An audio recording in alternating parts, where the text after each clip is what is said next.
Olá, hoje nós vamos contar um dos casos mais conhecidos, um dos casos mais bem documentados da história da ufologia mundial. Travis Walton, um dos casos de abdução mais sinistros de todos os tempos. Eu sou Sidney Góes e você está no canal para sempre. Vem comigo que no caminho eu te explico.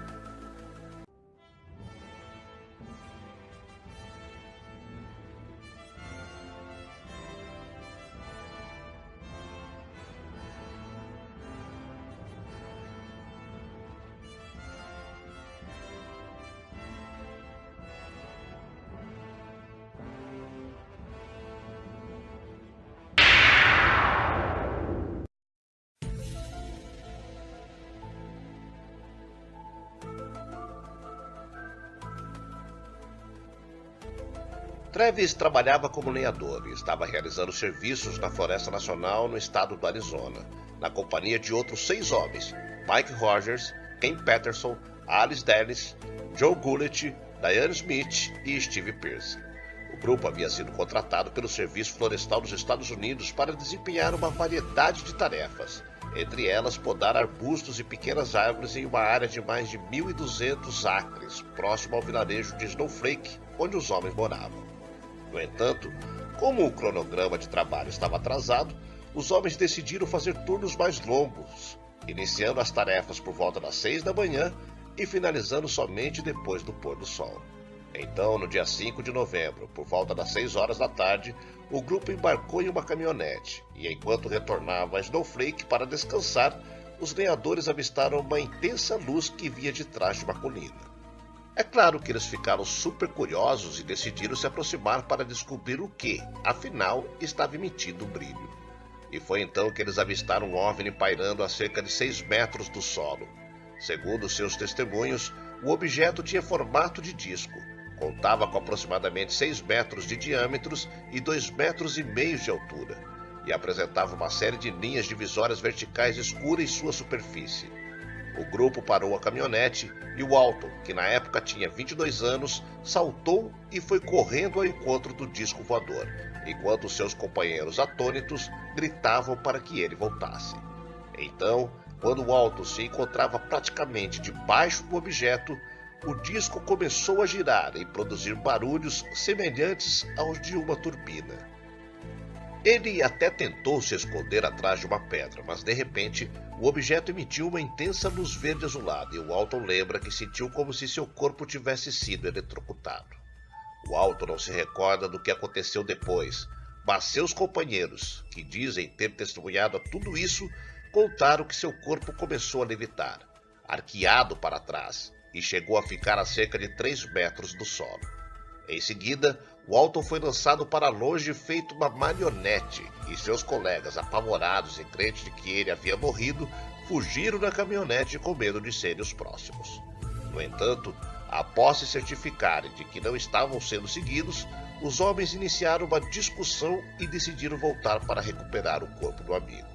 Só que, ao retornar ao local onde eles viram o Walton pela última vez, ele não estava mais lá.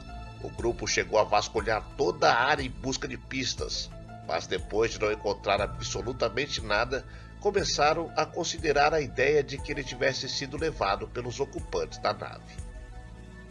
Os companheiros acionaram as autoridades de Snowflake para informar sobre o desaparecimento de Walton e revelar os detalhes do que haviam testemunhado. É claro que os policiais duvidaram dos relatos, especialmente depois de ir até o local do incidente e concluir que não havia nada que comprovasse que o disco voador tinha estado por lá. Não demorou até a notícia sobre o que havia acontecido começar a se espalhar, e repórteres, curiosos e evidentemente ufólogos, começarem a aparecer para bisbilhotar. E enquanto as investigações prosseguiam, uma equipe de busca foi organizada, e inclusive helicópteros e homens montados a cavalo se uniram ao esforço. Contudo, apesar de toda a mobilização com o passar dos dias, a esperança de encontrar o Walton com vida era cada vez menor, visto que as temperaturas na região caíam abaixo de 0 durante a noite. Na verdade, os investigadores chegaram a desconfiar de que a história do OVNI tinha sido inventada para encobrir algum acidente, ou quem sabe até assassinato. Entretanto, os companheiros de Walton chegaram a ser submetidos ao teste do polígrafo e os resultados apontaram que eles diziam a verdade. Foi então que no dia 10 de novembro, 5 dias depois do desaparecimento, o telefone da irmã de Walton, Alison, começou a tocar. Era um pouco depois da meia-noite e quem atendeu a chamada foi Grant Neff, marido de Alison. Do outro lado da linha, o lenhador explicou que se encontrava em um posto de gasolina, que estava ferido e que precisava de ajuda. Grant encontrou Walton caído em uma das cabines telefônicas do posto que ele tinha indicado e contou que o cunhado estava abatido, confuso, não fazia ideia de que havia estado desaparecido por tanto tempo e não parava de falar sobre humanoides assustadores. Walton disse que depois de ser atingido pelo feixe de luz, acordou no interior da nave, deitado em uma maca no que parecia ser uma enfermaria, e descobriu que havia uma porção de tubos conectados a seu corpo. Além disso, havia um trio de seres com ele, que Walton descreveu como tendo cabeças desproporcionalmente grandes, pele extremamente branca e olhos enormes. As criaturas tinham baixa estatura, eram desprovidas de orelhas, boca e nariz e não tinham cabelos. O lenhador ainda escreveu que, embora estivesse sentindo muitas dores e se sentisse muito enfraquecido, entrou em pânico e deu um jeito de escapar da sala onde se encontrava. Então, enquanto corria no interior da nave tentando encontrar uma saída, ele se deparou com outro tripulante do disco voador, um homem loiro com cerca de 2 metros de altura que vestia um capacete e roupas espaciais. Esse homem o levou até o exterior da nave, e lá ele descobriu que se encontrava em uma espécie de hangar onde havia outros discos voadores. O tripulante misterioso conduziu ele até uma sala e nesse lugar ele viu outros seres com aparência humana. Em pânico, o lenhador não parava de fazer perguntas, mas seus anfitriões não diziam nada.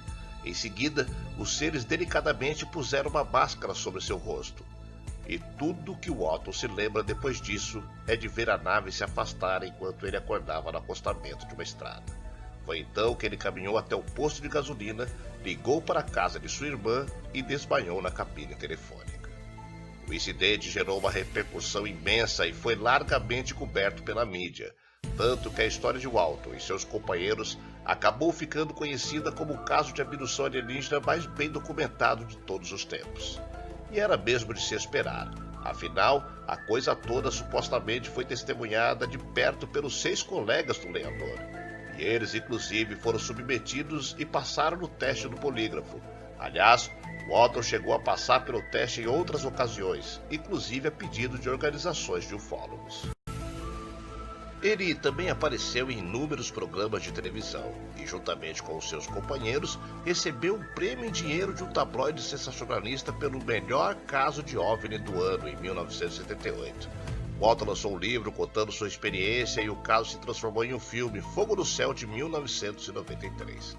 Contudo, apesar de o lenhador se transformar em uma celebridade e muita gente acreditar em sua história, não faltaram críticos dizendo que tudo não passou de uma bem elaborada farsa. De acordo com os céticos, existem inúmeras inconsistências no caso, e os testes dos polígrafos não foram realizados corretamente. Além disso, os críticos alegam que, coincidentemente, 2 semanas antes de Walton desaparecer, um popular canal de televisão norte-americano apresentou uma dramatização sobre a abdução do casal Beth e Barney Hill e que o desaparecimento do lenhador foi orquestrado para aproveitar o falatório que o programa gerou.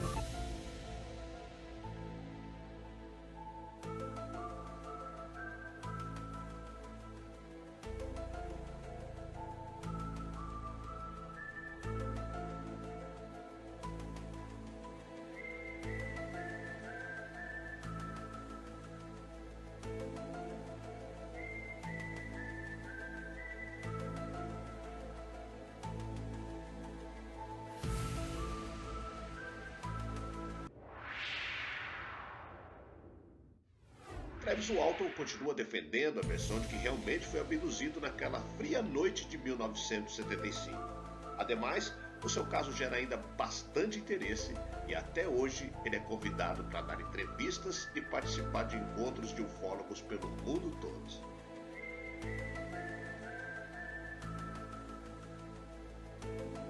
Você está no canal O Placebo, continue ligado!